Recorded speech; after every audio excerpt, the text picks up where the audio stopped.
This is an Arctic Cat 500, and when I got it, it probably had about 2.5 liters of gas in the fuel.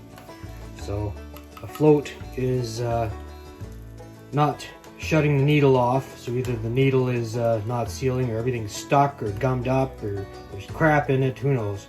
But anyway, I'm going to take this out of this machine, and to do that I have to release the boot on the front with the strap there. The other strap, you can't see it right now, but it's underneath here. And once I get that out, I have to take I gotta take this plastic off the side and disconnect the cable. And then there's the choke. So once I get it out, I'll flip it on its side and you get a better look at it. All right. So now that you're inside, you're just gonna roll this up. And wow, that's stuck. So I pried that up with a screwdriver, and normally the spring would return it, but that didn't happen.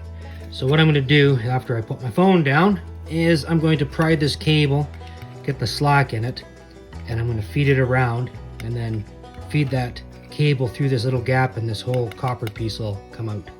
So there it is. Now it comes off the cable. I think this one does. There, see? Don't lose that. Now the next thing is this. It's just pulling out. Get that to line up. There we go. So now the choke, you're just going to turn that with a wrench and then spin it out, and then your carburetor will be free. Oh, and I forgot to mention the fuel line, but you probably figured that out. Well, unsurprisingly, the actual choke is stuck in there, but you can tell looking in the carb, it's a mess. So what I'm going to do is, there's a port right there.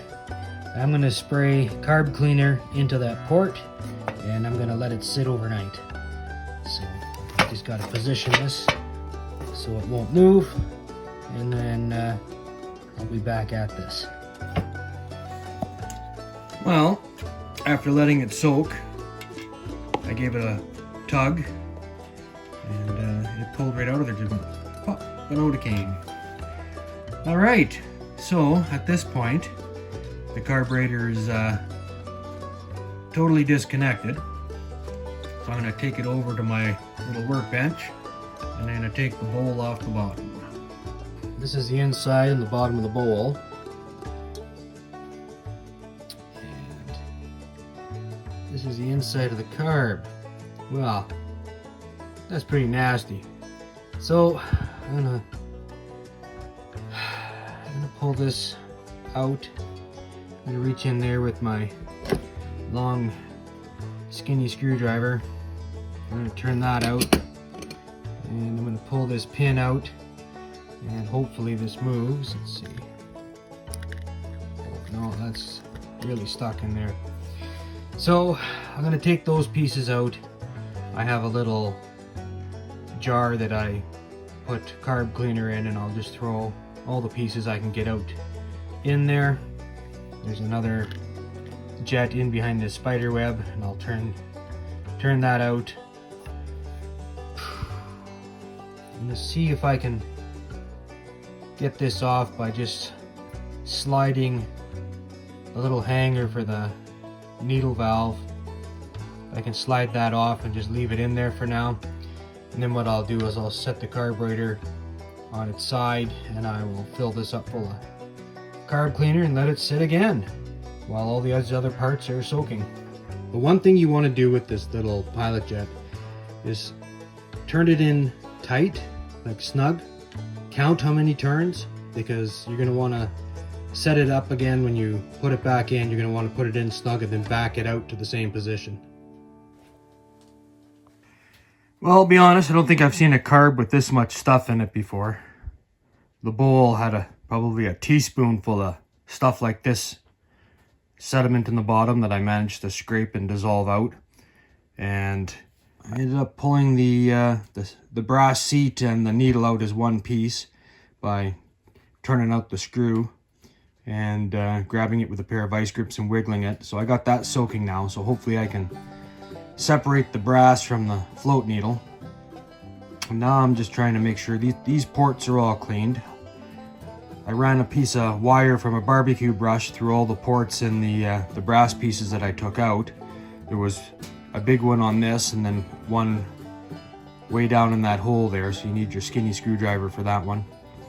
So I just soaked those overnight, and I ran the little wire through them, and then I threw them back in to soak some more while I soaked this brass piece with the needle valve. Well, I got this to separate, and you can see just how filthy this carb was. So I'm going to soak this again now that it's apart. Well, I soaked them. You can see they sure came out a lot cleaner. So I'm going to inspect the tip of this. And it looks like it might have a groove on it. It's really hard to tell. Yeah. So I'm going to dig into my parts and see if I can replace this, see if I have one that's the same size. And if I do, I'm certainly putting it in, because that little groove that you see, that ring on it, where it's been sitting in the brass, if it has that ring on it, there's a very good chance it's not going to seal, and the fuel will run right through the carb.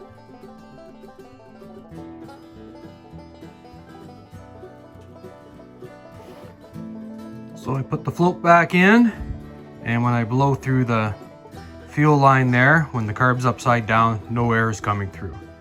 So it looks like it's sealing, and it looks like it's set. It's essentially parallel to the body of the carb on this carb, so should be good.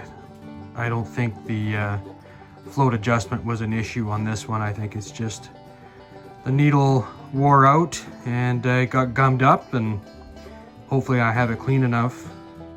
I certainly blew enough air through the ports and soaked them, so time to put this back together and see if it works. Well, I guess before I put this on, I should have a look at this primer. I imagine it's totally gummed up as well, and very, very useful to have for cold starts. So let's take this apart and see if this works. So this is clean, and the diaphragm looks okay. It's not super dirty. Now my only question is, how was this hooked up? So I'm gonna have to go and look and see, because I don't see how any fuel gets in there, short of having a fuel line on the outside, which would mean that when you prime it, the fuel's gotta come out and into the carb. So that means there's a couple of hoses that were not on this carb. So I'm gonna go look at some parts manuals and pictures and see if I can figure out how this was hooked up. So I'm just gonna put this all back together now and then go do that.